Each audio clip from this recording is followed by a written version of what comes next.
함께 오늘 전도서 강의 13번째 말씀을 함께 나누도록 하겠습니다. 전도서 4장은 세상의 구조적인 악한 현실의 모습과 그런 부조리한 악이 왜 발생하는지 그 원인이 무엇인지를 말씀하고 있습니다. 지난 시간에 솔로몬은 권력을 잡은 자가 다른 사람을 학대하는 것이나 또 시기와 경쟁심으로 성공을 하는 사람이나 그 내면의 뿌리가 탐욕과 욕심 때문이었다라는 사실을 지적하였습니다.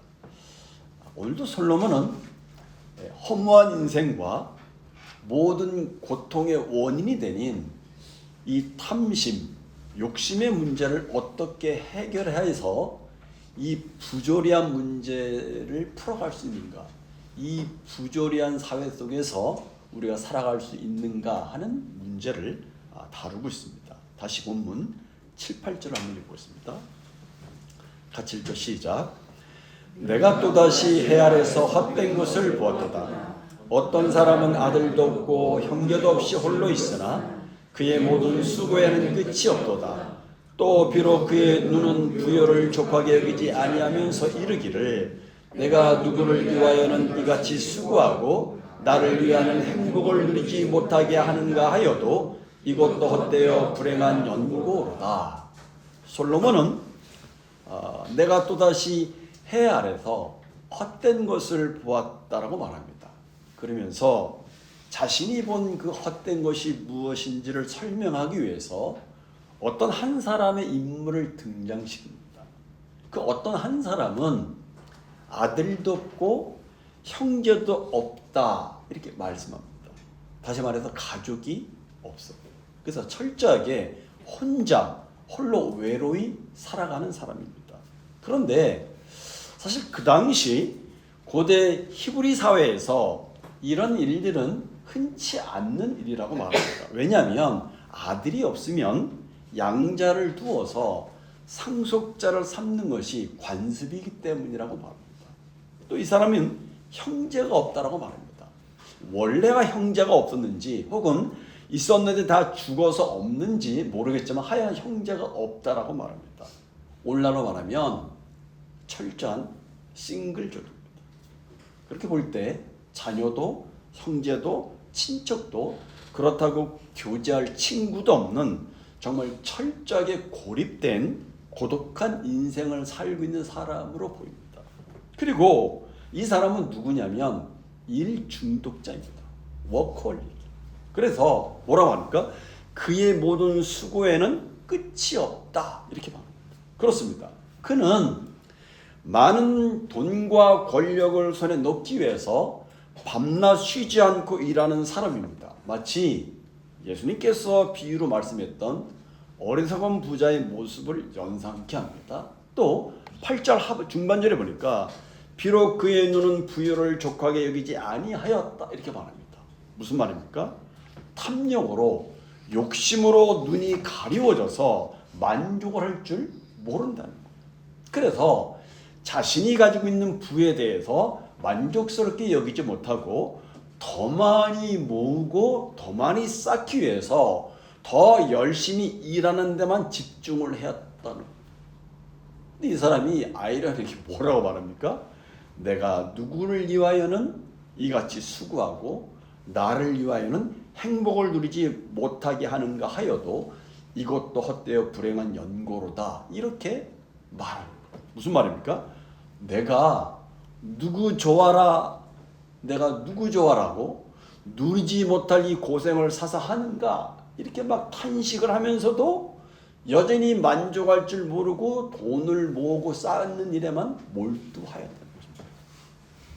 결국 열심히 수고를 하지만 이런 삶은 헛되고 불행하고 부질없고 끔찍한 일이라고 말하는 거예요. 박윤선 박사님은 이 8절 말씀을 이렇게 주석했습니다.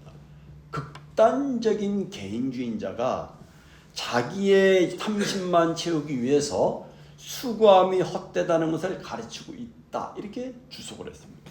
여러분, 이 사람이 누구를 위해서 수고한 겁니까? Nobody. 아무도 유익을 얻는 사람이 없어요. 죽어서 자기가 재산을 가지러 가는 것도 아니에요. 또 그렇다고 재산을 물려줄 아들이나 형제가 있는 것도 아닙니다. 자기가 죽은 이후에 재산을 관리줄 친구라든지 동업자가 있는 것도 아니었어요. 이 사람에게는 nobody, 아무도 없어요. 그의 수고를 통해서 유익을 받는 사람이 아무도 없어요. 그 결과가 뭡니까? 8절 끝부분에 나와 있습니다. 이것도 헛되어 무익한 노고로다. 왜요? 아무도 유익을 받지 못하기 때문에 그래요. 그러기에 결국 헛된 인생, 무익한 인생이라는 것입니다. 그저 혼자 외롭게 살면서 돈을 버는 일에만 집착하며 좋은 것들도 누리지 못하는 이 사람의 비참한 상황을 바라보면서 솔로몬은 인생의 헛된 허무함을 이야기하고 있습니다. 그렇습니다.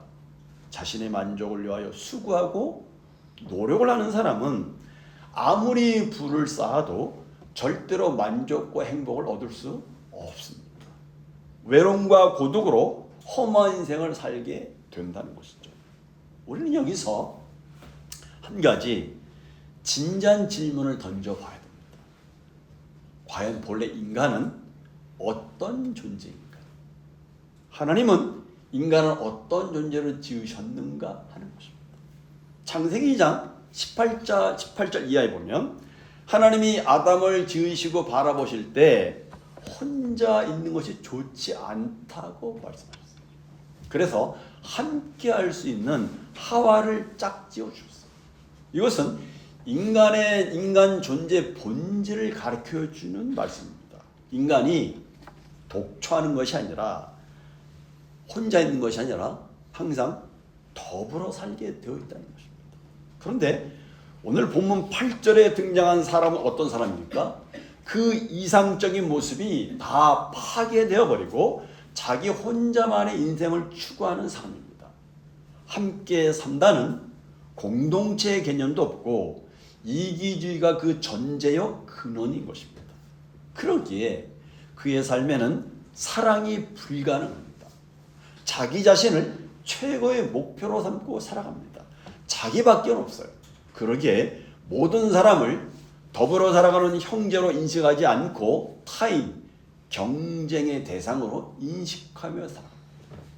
솔로몬은 그저 단순하게 우리가 느끼는 사회적인 인간 사회 모습을 이야기한 것처럼 보이지만 실제로는 부조리한 사회의 가장 깊은 어떤 인간의 본질을 꿰뚫어보고 하나님께서 본래 인류에게 정하신 이상적인 모습에서 얼마나 벗어나 있는가를 이야기하고 있습니다. 얼마나 잘못되어 있는가. 이것은 홀로 존재하는 것이 갖는 근본적인 문제점을 이야기합니다. 여러분, 독초라는 것, 혼자라는 것은 인간의 정상적인 상태가 아닙니다. 결코 만족할 수 없어요. 안식과 만족을 얻을 수 없습니다. 그러니까 홀로 각각 존재하는 사람은 끝없이 모든 이웃을 가상적인 경쟁 대상자로 삼고 언제 내게 돌아올 줄 모르는 적으로 생각하고 끝없이 수고하며 일을 하며 쌓고 살아갑니다. 그래서 솔로몬은 우리가 어떤 삶을 살아야 되는지 그 이야기를 보면서 9절에서 제시합니다. 9절을 같이 읽어보겠습니다. 같이 읽어보자. 시작. 두 사람이 한 사람보다 나음은 그들이 수고함으로 좋은 상을 얻을 것입니다. 그렇습니다. 혼자가 아닌 다른 사람과 더불어 함께 살아가야 된다라고 말합니다. 그리고 한 사람이 독자적으로 일하는 것보다 두 사람이 같이 일하면 더 좋은 결과가 온다고 말합니다. 두 사람이 연합하여 수고하면 혼자 수고하는 것보다 훨씬 더 좋은 많은 결과를 가지고 올 수 있다고 말합니다. 두 사람은 처음에는 서로의 일을 거두는 사람으로 만납니다. 처음에 한 사람만 일을 하고 있는데 다른 한 사람이 혼자 일하는 사람의 현장에 찾아와서 그 일을 돕는 거예요. 처음에 이 두 사람의 사이는 서로 일을 거두는 사이였습니다. 그러나 일을 하면서 이 두 사람의 사이는 일을 거두는 사이가 아니라 사람을 거두는 사이로, 서로를 거두는 사이로 발전하게 됩니다. 다시 말해서 서로 관계를 맺고 함께 일하는 사이로 발전을 한 것이죠. 그래서 일이 아닌 관계가 더 중요한 것으로 자리매김을 하게 됩니다. 돈이 아닌 관계가 더 중요한 것으로 자리매김하게 됩니다. 그래서 이 앞에 말씀드렸듯이 사람이 혼자 사는 것을 좋게 여기지 않으신 하나님께서 서로 돕고 사는 사람으로 만드셨던 것입니다. 사람이 서로 돕고 사는 것, 이것이야말로 사람과 사람과의 관계에 대해서 성경이 가르치는 가장 중요한 창조 질서이고 원리입니다. 그렇기 때문에 모든 인간관계의 가장 기본은 돕는 관계이어야 합니다. 그렇다면 이처럼 서로 도우며 협력하며 살아갈 때 얻게 되는 좋은 결과가 뭡니까? 그것을 설명하기 위해서 10절에서 한 가지 예를 들고 있습니다. 10절 한번 읽어보겠습니다. 10절입니다. 같이 읽어보죠. 시작. 혹시 그들이 넘어지면 하나가 그 동물을 붙들어 일으켜니와 홀로 있어 넘어지고 붙들어 일으킬 자가 없는 자에게는 화가 있으리라. 이 말씀은 협력의 중요성과 고독의 위험성을 강조하는 구절입니다. 사람이 혼자 있을 때 겪을 수 있는 어려움과 사람들이 서로 도울 때 얻을 수 있는 힘에 대해서 이야기합니다. 여기 넘어지다라고 번역된 히브리어 이폴루는 그 의미가 떨어지다, 넘어지다 그런 의미를 가지고 있습니다. 여기서 넘어지라는 말의 의미는 인생에서 직면하는 다양한 문제와 어려움을 상징할 것입니다. 그러한 넘어짐의 상황에서 누군가의 도움을 받을 수 있다는 것이 얼마나 중요한지를 말하고 있습니다. 오늘 본문은 팔레스틴을 배경으로 하고 있습니다. 그곳은 사막과 광야 지대에서 잘못하다가는 구덩이에 빠질 수 있는 곳입니다. 그런 곳을 지나갈 때 혹시 발을 잘못 디뎠을 때 옆에 누가 있으면 붙들어줄 수 있을 것입니다. 하지만 만약 혼자일 경우에는 구덩이에 빠져서 헤어나올 수가 없는 거죠. 혹시 지금까지 살면서 한 번도 넘어져 보지 못한 사람은 아마 한 사람도 없을 것입니다. 왜냐하면 저와 여러분은 태어나서 걸음마를 배우는 어린아이 때부터 사실은 넘어지는 것이 다반사였기 때문에 그렇죠. 우리 기억 속에 넘어져 본 기억이 없다고 해도 우리의 어린 시절에는 넘어지는 것이 일이었고 넘어진 어린 우리를 일으켜 세워주는 것이 부모님이나 아니면 우리의 형제들이었습니다. 그렇죠? 넘어질 때마다 이렇게 세워줘요. 그리고 이제 어린이 된 우리 역시 자녀들과 주변 사람들에게 도움을 주며 살아가고 있습니다. 이처럼 서로 함께 돕고 지지하는 관계가 얼마나 축복인가를 말하고 있습니다. 특히 여기 넘어지다라고 번역된 히브리어 이폴루는 주로 위급하고 급한 상황에서 쓰이는 단어입니다. 위급하고 정신이 없는 상황에서 누군가와 함께 있다면 서로 의지하며 힘든 상황을 넘어갈 수 있다고 솔로몬은 이야기하는 것입니다. 우리는 성경에서 이런 모델을 발견할 수 있습니다. 대표적으로 다윗과 요나단입니다. 사무엘상 18장부터 20장까지의 사건을 쭉 추적해 보면 사울왕은 다윗이 백성들의 인기를 얻게 되자 자신의 왕권에 위협이 된다고 생각하고 질투와 증오심에 사로잡혀 다윗을 죽이고자 합니다. 그로 인해서 다윗은 여러 번 죽음의 위험에 처했지만 그때마다 요나단이 구해줬어요. 다윗이 사울왕의 위협 속에서도 견고하게 견딜 수 있었던 것은 사실은 배후에는 하나님이 계셨지만 바로 옆에는 요나단이 함께 있었습니다.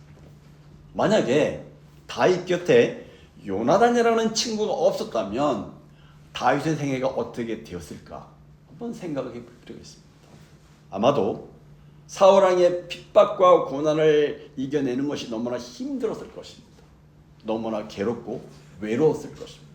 그 거친 삶 속에서 더 있기가 싫었을 것입니다. 아마 그래서 어쩌면은 처음에 목동의 자리로 다시 되돌아갔을 수도 있었을 것입니다. 반대로 만약에 다윗 곁에 요나단이 없었다면 다윗도 피해 복수를 결심했을지 모를 것입니다. 자신의 생명을 보존하기 위해서 복수의 칼날을 갈고 사울왕을 향하여 무참하게 살육을 저질렀을지도 모릅니다. 그러나 다윗은 요나단이라는 친구가 있었기 때문에 늘 힘이 되었고 다시 일어설 수가 있었어요. 좀 번연에 철로역정에 보면 크리천이 마법의 땅에서 졸음에 빠지려가는 소망을 깨우면서 야 우리 조심하자 이렇게 얘기를 합니다. 그때 소망은 크리천에게 감사하면서 소망은 크리천에게 이런 말을 하게 됩니다. 제가 형제님과 동행하게 된 것은 정녕 하나님의 은혜입니다. 형제님의 수고는 좋은 상을 받아 마땅합니다 라고 말합니다. 바로 오늘 9절 10절의 말씀을 떠올리게 하는 장면입니다. 그렇습니다. 우리가 함께 신앙생활을 해야 하는 이유는 바로 여기 있어요. 고단한 순례길을 걷는 신자로서 함께 동행하는 다른 지체들을 돌아보고 위로하고 격려해 주면서 주님 앞에 이르러야 되기 때문에 주님 앞에 가야 되기 때문에 그렇습니다. 그래서 히브리서 3장 13절에 보면 오직 오늘이라 일컫는 동안에 매일 피차 권면하여 너희 중에 누구든지 죄의 유혹으로 완고하게 되지 않도록 하라고 권면합니다. 그렇습니다. 연약한 우리 혼자서는 죄의 유혹을 이기기가 굉장히 힘듭니다. 피차 권면을 해 주어야 됩니다. 혼자서 하나님을 잘 믿는 신앙은 존재하지 않습니다. 그래서 기독교 신앙에는 반드시 신앙 공동체가 필요합니다. 교회라는 신앙 공동체는 하나님이 주신 최고의 축복임을 우리는 잊어서는 안 돼요. 11절을 보십시오. 같이 읽어보겠습니다. 11절입니다. 시작. 또 두 사람이 함께 누우면 따뜻하거니와 한 사람이 어찌 따뜻하랴. 팔레스타인의 사막 기후는 낮에는 덥고 밤에는 몹시 춥습니다.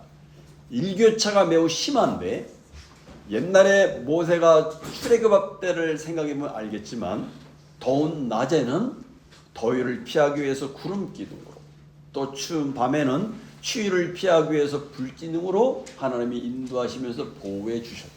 그런데 불도 없는 추운 밤이 되었을 때 누군가가 옆에 있으면 옆에 있는 사람의 체온으로 추위를 이길 수 있지만 혼자로서는 추위를 견디기가 쉽지가 않습니다. 혼자이면 아무리 두꺼운 옷을 껴 입어도 그 추위를 혼자서 감당해야 됩니다. 그러나 두 사람이면 서로 등을 대고 또는 끌어안고 잔다면 체온이 서로 통하기 때문에 그만큼 더 따뜻해지죠. 혼자서는 몸의 한계를 어쩔 수 없지만 누군가와 함께하면 그 한계를 이겨낼 수가 있죠. 이것은 여러분 어쩔 수 없는 인간의 연약함을 가지고 있는 것을 보여줍니다. 여기 두 사람이란 서로가 의지하며 사는 삶을 의미합니다. 방이 아무리 따뜻해도 혼자 누우면 마음이 얼마나 춥습니까? 사람은 먹는 것, 입는 것이 다가 아니고 서로 의지할 사람이 필요합니다. 사람들이 서로 위로하며 도와줄 수 있다면 거기서 진정한 따뜻한 사랑이 있기 때문에 그렇죠. 그러므로 홀로 있다는 것은 춥고 외로운 마음이고 두 사람은 위로와 협력의 삶을 이야기합니다. 이러한 연합은 함께하는 힘, 위로의 힘, 격려의 힘, 치유의 힘, 싸매주는 힘 그런 등등 헤아릴 수 없을 만큼 사람들에게 서로에게 큰 힘을 복돋아 줍니다. 인생을 살다가 넘어지면 붙들어 일으켜 세워줄 사람이 우리 곁에 있어야 돼요. 특히 나의 아픔을 함께 나누며 나와 함께 기도해 줄 수 있는 믿음의 동역자가 반드시 있어야 됩니다. 여러분 오늘날 이 시대는 영적인 흑암과 찬바람이 매섭게 몰아치는 깊은 사막의 밤과 같아. 아무리 자신의 신앙이 뜨겁다 할지라도 혼자만의 열기로는 결코 버틸 수 없는 것이 바로 이 세상입니다. 그러기에 오늘 우리에게는 신앙의 열기를 나누고 그것을 재충전을 할 믿음의 공동체가 필요합니다. 그리고 우리들 각자에게 신앙적인 각성과 도전을 주면서 열정을 회복시켜줄 동역자가 필요합니다. 그러므로 지금 저와 여러분과 신앙을 나누는 믿음의 어떤 동역자들, 옆에 있는 형제들을 우리는 굉장히 귀하게 여겨야 됩니다. 저와 여러분이 속한 교회 공동체와 예배와 교제 모임을 생명처럼 소중히 여겨야 돼요. 왜 그래요? 왜냐하면 그래야만 우리는 이 악하고 차가운 세상 속에서도 다시금 힘을 얻고 생명력이 있는 신앙의 삶을 살아갈 수 있기 때문에 그렇습니다. 마지막으로 12절 한번 읽겠습니다. 12절입니다. 같이 읽죠. 시작. 한 사람이면 패하겠거니와 두 사람이면 맞설 수 있나니 세 겹줄은 쉽게 끊어지지 아니하니라. 솔로몬은 여기 패하다라는 단어를 통해서 인생 자체를 치열한 전투로 규정합니다. 전쟁에서 패하느냐 이기느냐는 서로 잘 연합하여 하나가 되느냐에 달려있다라고 말하는 거죠. 전쟁은 혼자서 잘 싸우는 것이 아니라 연합을 해서 함께 싸워야 승리할 수가 있습니다. 신자인 우리가 살아가는 이 세상도 악한 영들과의 치열한 영적 전장입니다. 공중권세 잡은 악한 영들과 맞서기 위해서는 우리 자신의 영적 무장도 중요하지만 성령 안에서 성도가 서로 연합하여 협력해 나가는 것이 굉장히 중요합니다. 그렇습니다. 우리가 살아가다 보면 상대해야 될 대적이나 상황들이 굉장히 많이 벌어집니다. 그럴 때 누군가와 함께 힘을 합하면 그 상대나 환경을 극복하기가 쉽죠. 그런데 여기 세 사람이 있다고 해서 자동적으로 힘을 발휘하는 것은 아니라고 말합니다. 세 겹줄이 되어야 된다고 말합니다. 세 겹줄이라고 한다면 세 줄을 따서 하나의 튼튼한 줄을 만드는 거예요.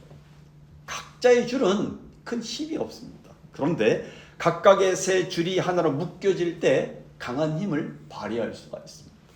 그래서 삼겹줄은 쉽게 끊어지지 않는다라고 말하죠.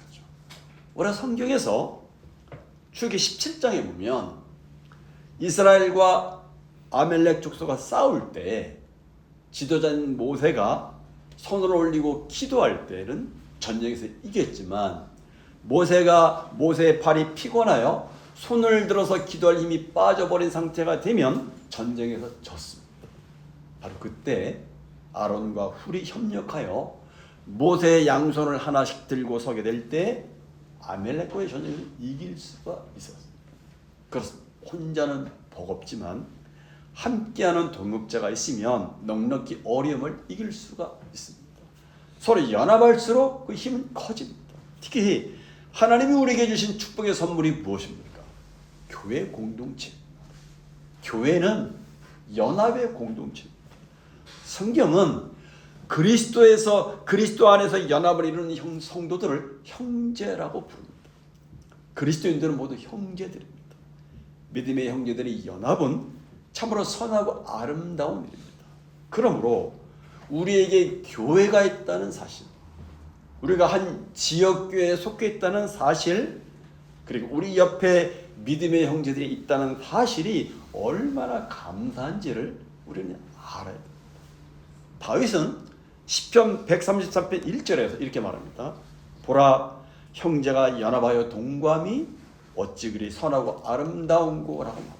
여기 형제라는 표현은 단순히 가족을 넘어서 하나님을 믿는 신앙의 공동체 일원임을 의미합니다. 그리고 여기 연합은 서로의 차이를 인정하고 존중하며 공존하는 것을 말합니다. 이 형제와의 연합, 성도와의 연합은 실질적으로 다양한 상황에서 그 가치를 드러냅니다. 예를 들어서 여러분, 교회 안에서 성도들이 함께 기도하고 예배하고 교제하는 시간들을 통해서 서로 위로하며 기뻐할 때 연합이 강화됩니다.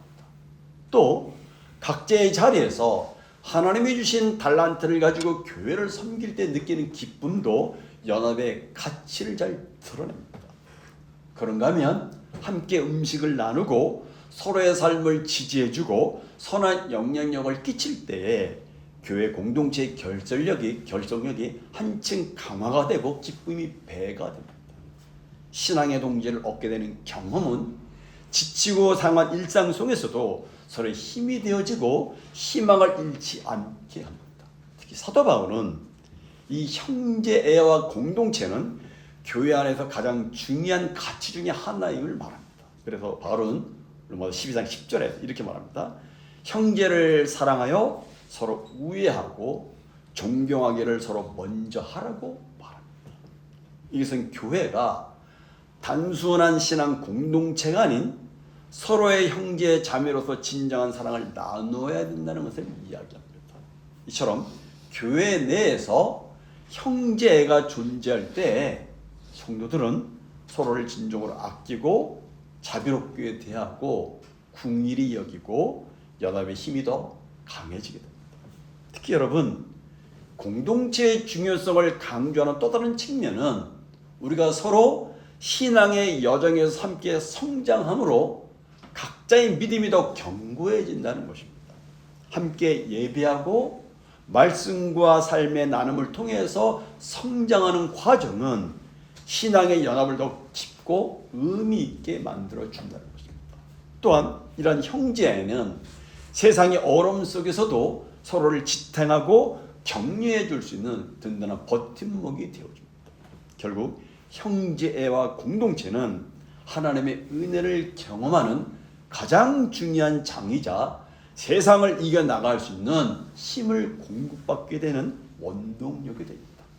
그런 의미에서 교회 공동체는 우리 집이고 성도들은 우리 형제이고 가족입니다. 물론 우리 곁에는 우리와 함께하는 사람들이 많이 있어요. 부모일 수도 있고 남편과 아내일 수 있고 자녀일 수 있고 직장 동료일 수 있습니다.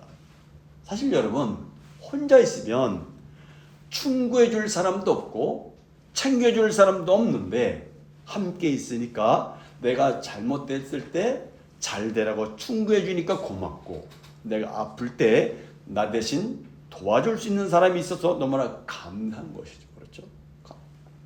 또 생각해 보면 함께 할 수 있는 사람이 내 곁에 있다는 사실이 얼마나 감사한 일인지 우리는 생각해 봐야 합니다. 말씀을 맺고자 합니다. 우리가 살고 있는 현대 사회를 보십시오. 개인주의가 만연하며 관계의 단절과 고립을 경험하는 사람들이 점점 많아지고 있습니다. 그러나 오늘 본문은 개인주의를 추구하는 이 부조리한 사회 속에서 관계의 중요성, 연합의 협력의 중요성을 강조하면서 우리는 서로 도우며 살아가야 함을 가르치고 있습니다. 솔로몬은 홀로 사는 삶은 허망하다라고 말합니다. 반면에 함께 사는 삶에는 놀라운 축복이 있다라고 말합니다. 한 사람이 넘어질 때 친구가 있어서 일으켜 세워줄 수 있는 은혜가 있습니다. 추운 날 서로 따뜻함을 나누는 사랑이 있습니다. 어려움이 닥칠 때 함께 맞서는 힘이 있습니다. 특히 세겹절은 더 큰 의미가 있습니다. 이것은 단순히 셋이 하나보다 낫다는 의미를 넘어섭니다. 어두운 시기나 어려운 상황에서도 혼자보다는 둘이 그리고 둘보다는 셋이 합치면 개인주의를 추구하는 이 부조리한 사회 속에서도 힘있게 걸어갈 수 있다고 솔로몬은 이야기합니다. 한 주간 동안에 말씀을 묵상하시면서 내가 소중히 여기고 돌아봐야 될 관계는 무엇인지를 한번 묵상해 보십시오.